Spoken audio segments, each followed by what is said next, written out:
প্রজাপতি দক্ষরাজের অমতে মহাদেবকে বিবাহের কারণে দক্ষরাজ তার কন্যা সতীর প্রতি অসন্তুষ্ট হন।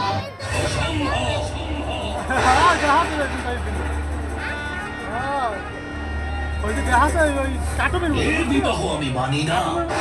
কার জন্য অশ্রু বিসর্জন করছো তুমি? সতী আর প্রজাপতি ব্রহ্মার বংশের রাজকুমারী নয়। তার পরিচয় সে এক দরিদ্র শ্মশানবাসী ভিক্ষুকের সহধর্মিণী। আর মহারানীর অশ্রু এমন অপাত্রে দান করা যায় না। তুমি জেনে রেখো রানী, এই অপমান আমি বিনা প্রতিবাদে কিছুতেই মেনে নেব না।